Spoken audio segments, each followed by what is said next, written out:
Good morning, everybody. How are those nerves holding up? It is East Anglian Derby Day. This is Carrow Road. The sun is shining. It's a lovely day here, as you can see from the lack of coats. It's definitely the first time of the year that we've been able to attend a game, certainly at the start, without wearing a coat. At least we're here, of course, to bring you Norwich City's team news, which should come in the next 5 minutes or so, ahead of what is a monumentally big East Anglian derby between Norwich City and Ipswich Town this afternoon.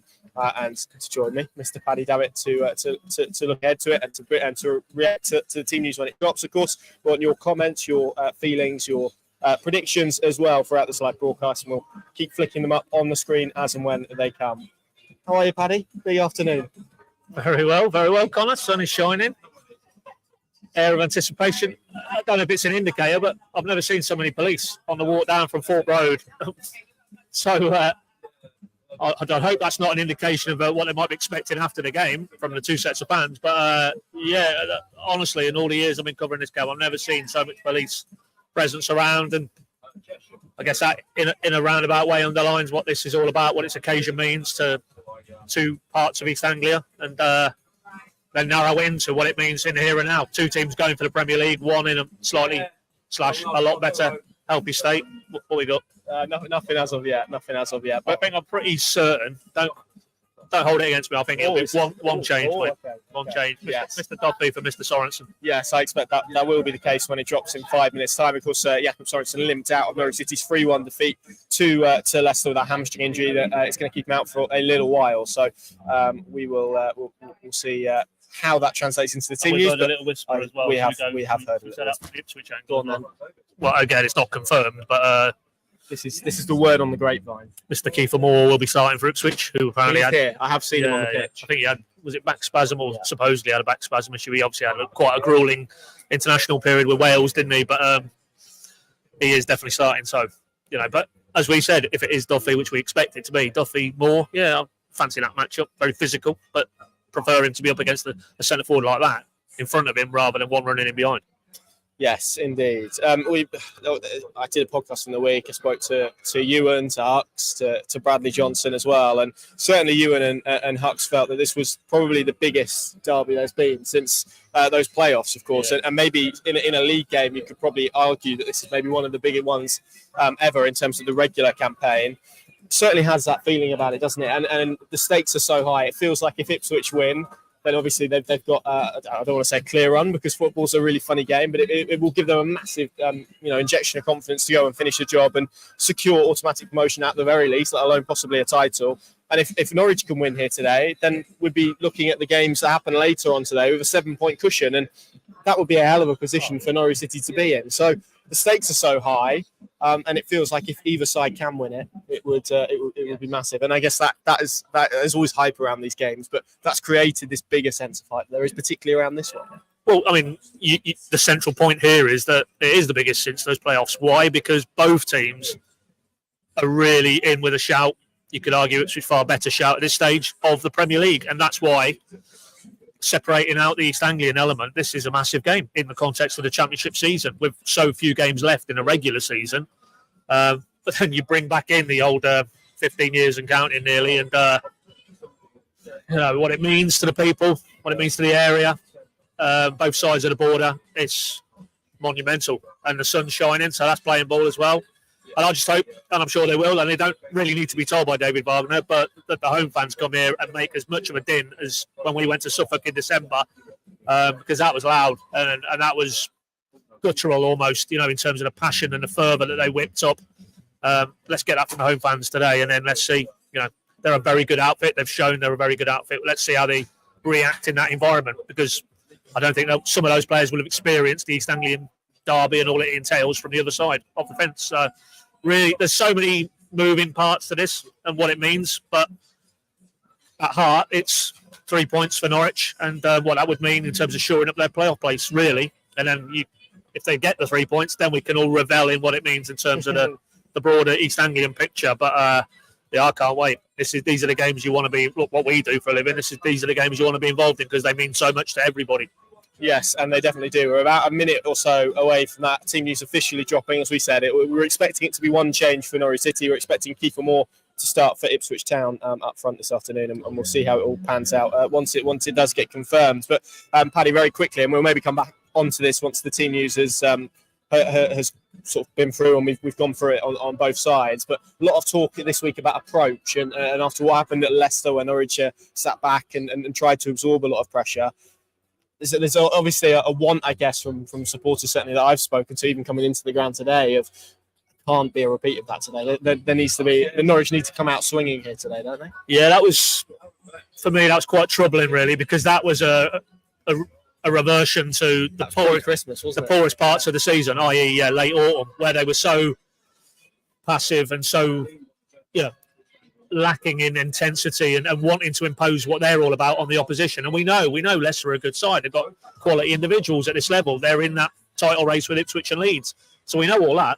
But that still doesn't excuse for me what we saw or didn't see from Norwich on the ball. And to be fair, Wagner called it straight after the game. Sorry, I'm going to cut across. Team news has just dropped officially. This is Norwich City's starting 11 for today's East Anglian derby. Angus Gunn in goal, birthday boy Jack Stacey at right back, Duffy partners Ben Gibson in the centre of defence, Sam McCallum at left back, midfield two of Nunez and Kenny McLean, who captains the side, Sarah and Sainz on either flank, with Barnes and Sargent up front. So that's one change as we previewed, really. Duffy in for Jakob Sørensen. I'll read that for you again. Gunn in goal, Stacey, Duffy, Gibson and McCallum the back four, Nunez and McLean the midfield two, Sarah and Sainz on either flank, with that striking duo that David Wagner has preferred when these two have been available this season. Ashley Barnes and Josh Sargent lead the line for Norwich City. And the subs bench, George Long, Danny Bart, Guilherme Montoya, Callum Fisher, Christian Fashnacht, Finley Welsh, Liam Gibbs, Sidney Van Hooijdonk and Ken Abbo. So as we kind of expected, Paddy, it's one change. I think David Wagner would probably point to maybe what his squad looks like currently. Is that, in the circumstances, what you expected from Norwich City this afternoon? I think so. And it's graphically underlined, that bench, and that's not to finger point, but you look at a bench that's got youngsters like Montoya, Fisher, Gibbs even, Welch, Abbo. Van Hooijdonk clearly is not having him at the moment, it would seem. And then that leaves Fashnacht and Bart, two experienced players. So thank you very much. So that kind of underlines he didn't have a huge margin for manoeuvre in terms of the 11. And with Sorensen out and confirmed to be out, Duffy was obviously the natural choice to come back in. So, yeah, I'm not surprised because that is, by some measure, Norwich's strongest available 11, isn't it? I don't think you could make really a convincing argument for any of those substitutes to come in and replace any of those other players. And I just hope, to follow on from the previous point, that it is more of the Norwich that we saw probably post Southampton here, where they've gone and got after teams. And certainly here, they've scored lots of goals and been aggressive and wanted to impose themselves on the opponent. And we know how difficult that will be today because you're playing a team at the top of the table. So it goes without saying. But, yeah, I've seen the same thing on social media, even to the point where have a go, get at them, front foot, try and score goals. And if they're better on the day, they're better on the day. But surely you'd prefer that as a Norwich fan than what we saw at Leicester, where it doesn't feel like you've actually had a proper go and you've just rolled over, to be brutally honest. So that would leave a bit of a sour taste, on top of losing to your great rivals. But at least have a go and let's see what they're all about. Let's test them rather than sitting there and almost waiting for your fate. But they'll have to get it right. They'll have to get the balance right because this Ipswich team have shown that at this level, excellent in transition and counter-attacking football. Yeah. And if you go too gung-ho and full-backs bombing on and leaving spaces in front of your back four, they're good enough to punish you. So you have to get the balance right. But within that, you definitely have to be more aggressive than they were at Leicester. Yeah, it's a good point you made. I was speaking to Stuart Watson, who's our counterpart and covers the blue and white side in East Anglia, and he made that point that Ipswich have been better against teams that have been open, expansive. So I think when people say attack it, I don't think it's necessarily get both full-back high and yeah. It's about just getting the balance a little bit better than what they did on Monday. I think we're in a position, hopefully, to bring you the Ipswich Town starting 11. Apologies in advance for the blue. Hladky in goal, Twanzebe, Wolfenden, Burgess and Davis, their back four.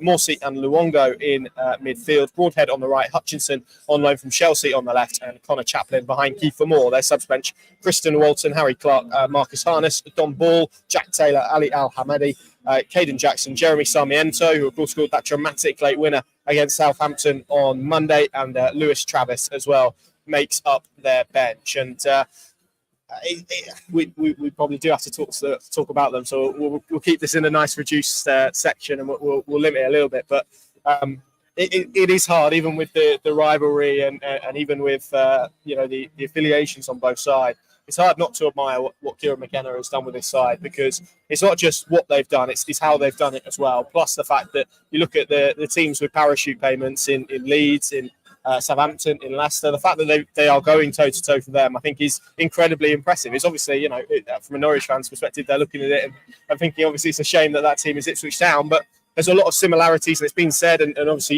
you covered the club during the period, a lot of similarities being felt between what this Ipswich team is doing to what Paul Lambert's Norwich team were doing over a decade ago. Yeah, I mean, it's uncanny, really, and but they still have to go on and finish the job like that Lambert team did. And then, we're stressing, I think he kept them up comfortably that first Premier League season here, in contrast to what has unfolded the last two times in the Premier League. I think they were 12th when he jumped ship to go to Villa. And that group, with the greatest respect, I've seen one of them in the press room today, Grant Holt. That was a group of players who've, in many respects, felt they've been written off and maybe weren't good enough to go to the highest echelons of the game. He brought them together, and the collective was greater than the individual sum of the parts. And it's not meant as a slight to say that's where I look at this Ipswich squad and feel the same. I look at someone like Liam, by the way. He's got a final job interview at 12:30, and that means he misses the game. I do hope you get the job, and hopefully it's a very good day for you. So fingers crossed. Sorry. Best of luck. But I remember before the Ipswich game, speaking to one of our ex-colleagues who's now part of Ipswich's media team, and he was quite candid that there's a lot of League One players, but the absolute genius is McKenna, and as Lambert was in that golden period at Norwich, and they've continued on now. But I still look down their players, and player for player, with Leif Davis is a standout for them. Clearly, he looks Premier League quality, but I don't see too many I'd swap in and out, which to me reinforces that it's McKenna and what he's done and the identity that he's brought to this group of players who were, in many regards, this is even better from George. Getting married at 4 p.m. Just time to get the game in before I get ready. What a legend you are, George. Yeah, I hope it's a good day for you. Well, I don't really put it in 4, surely. I'm sure. That's good time. Yeah. Maybe there's time. I don't know how the timings would work, but if you could get yourself down to Carrow Road, you can make the first half at least. Wow, I'm speechless. I'm just thinking my wife, it definitely wouldn't have happened on my wedding day, but that's a different story. Yeah, congratulations to you, George. I hope it all goes well. Let's come back to Norwich then. It's interesting you mentioned Leif Davis. That feels like a really key battle for me today. Jack Stacey and Leif Davis on that Norwich's right side, Ipswich's left side, because of how advanced he is. And so often this season we've seen his assist tally is something incredible. He's a real creative force. That's going to be a real test for Jack Stacey, and particularly given he's got Gabriel Sarra in front, who was inverted, and he's going to need protection today, isn't he? Well, I was going to throw him in because my mind immediately now goes back to Good man, George. I immediately go back to Leicester Monday. What did Leicester do? Diagonals, big diagonals, and the first goal that they scored was a ball over the top. Sarra and Stacey not communicating properly enough. Trying to think, it was Mavdidi, wasn't it? And then did it well, and you can guarantee McKenna and his coaching staff will have looked at that, and with a quality operator like Davis, they will try and almost create the same conditions, which is pushing Sarra back, pushing Stacey back, and then maybe playing on the fact that Stacey defensively is not his strongest suit. I think we'd all agree, and Sarra defensively, that's not really his strongest suit. So hopefully in the intervening period, when David and his coaches have broken down Leicester, they'll have seen that was a vulnerability, and then hopefully they would correct that today, because there's no doubt he is. I think he's the assist king of the Championship, isn't he, Davis? And if I've seen a few of the Ipswich lads say if they fall at these final hurdles and don't get to the Premier League, he will be going to the Premier League. So that's what they're up against today. Yeah, absolutely massive player for them. Yeah. Where else do you see the key battles? We've spoken a little bit about Kiefer Moore and Shane Duffy. It's interesting because I'm probably sat here at famous last words, but that feels like probably a better battle for Norwich than if someone like Al Hamadi would have come in with the pace and constant running in behind. And obviously you've got runners off that to keep alert, and Norwich have to make sure they're concentrated with balls in the box, etc., etc. But as a battle, that feels perhaps a little bit more. I feel a bit more comfortable with that as a contest, because if Kiefer Moore is stronger than Shane Duffy on the day, then hey, fair enough. But as a duo in terms of the profile of player, that seems like a better one for Norwich. Yeah, that is. I'd offer another one immediately. Jumps out to me because they're so important to how Ipswich sort of rotate, and that's Luongo and Sam Morsey, the captain, in the centre of the park.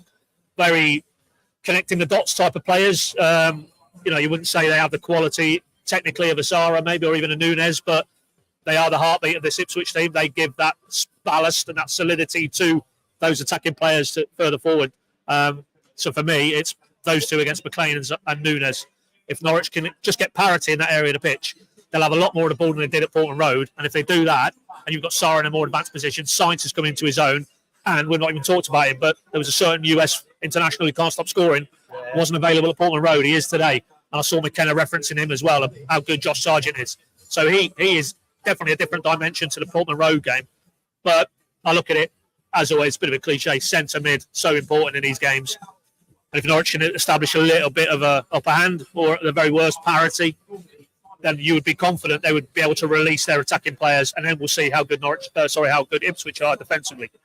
Yes, indeed. They leak a lot of goals, let's be honest. They do, yeah, they do. And I think there's 6 teams that have conceded more than them in the Championship this season, which, considering they're top of the table coming into this game, is really quite something. I mean, Sam McCallum as well, I think we need to talk about. He had a difficult day on Monday, as did, to be fair, a lot of those Norwich players. And hey, look, players have off days, and it doesn't define what happens next. I remember him being quite. I think he had a mixed game at Portman Road, didn't he? Was it a quite poor first half and a lot better second half, maybe, or the other way around? But sort of in terms of comfort, are you okay? I know there's obviously limited amount of options to come in. Montoya's on the bench, but a chance, I guess, for him to maybe prove himself again after what happened on Monday. Yeah, I mean, now you're talking about him, I'm thinking we just dissected Stacey and That's Sarah. black, by the way. That's not blue. It looks a bit blue to me, Connor. It's definitely black. Looks a bit royal blue to me. Adam, come on. Look, Adam's To be fair, wearing blue. That's blue, isn't it? That's sort of sky blue. This is black. Yeah. No, it is black. Now I look at it, it is black. To be fair, I've got a bit of a dark blue, but we'll move on. That's more blue than mine, mate. We'll move on. We just talked about Stacey and Sarah, and if they get pinned back, you think that's problems for Norwich. It's the same on the other side.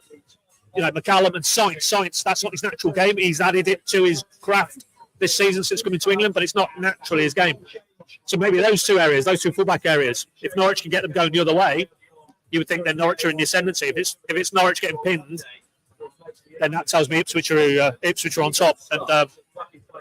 And there's so many, the way we're dissecting it, there's so many key areas here that you don't know really to say which one is the defining one, but there's no doubt that they are very good, and they had a lot of width, don't they? The Ipswich players, just looking down, but Burns isn't available, is he? So I mean, he was very good, and he was the one who was tussling with McCallum at Portman Road. So he's a big miss. Let's be honest. Broadhead scored, didn't he? He did, but they do put a lot of width on their game. They certainly did at Portman Road, and I'm sure they'll look to do that again today.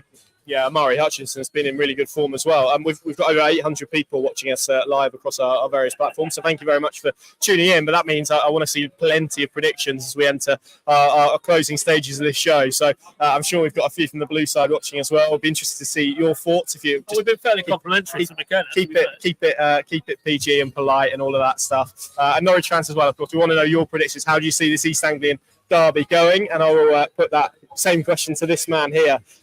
Before we come on to score predictions, as a game, as a contest, how do you see this panning out? I mean, it's, as I say, I think a lot of it, of how these games play out, is shaped by the absolute ferocity in terms of the volume around the game. It's all very well saying, go out, if you're head coach, keep your head, keep calm, don't get caught up in the emotion of it.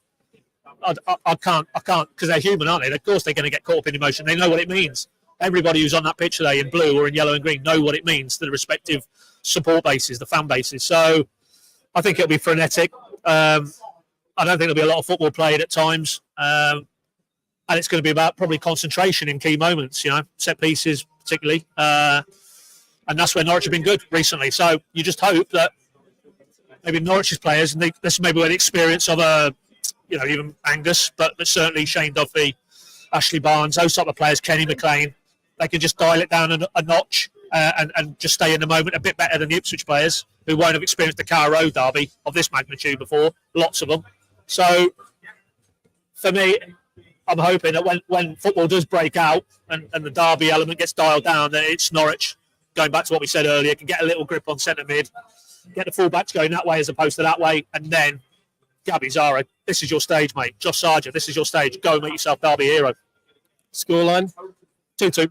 Oh, you've stolen it again. I was gonna go for 2-2. I think it's going to be a high scoring draw. But I'll be honest, I can see all three results on either side, and particularly with the momentum that Ipswich have at the moment, it feels like a team that's kind of forgotten how to lose almost. And Norwich, of course, here have won 7 on the bounce, so it's really intriguing in that sense. Two teams who are in form. Norwich have won their last 7 here, isn't it? And Ipswich have won 9 of their last 10. It's an incredible kind of backdrop to an East Anglian derby. Of course, we'll have you right across the action throughout the day. I'm on the live blog over on the Pink and Plus app. You can come and join us. We've got a special deal on at the moment as well. £3 for your first 3 months. And you can find out more about that at pinkin.com. We'll have reaction analysis after as well from both managers, from all the key players in this East Anglian derby, and we'll be sitting down to record a podcast, and we'll have the final words. I'll tell him that. Yeah, good man. Thank you very much for watching. Let's see what happens. It's going to be quite the derby day, I suspect. Thanks for watching, and we'll see you on the other side. Enjoy if you can.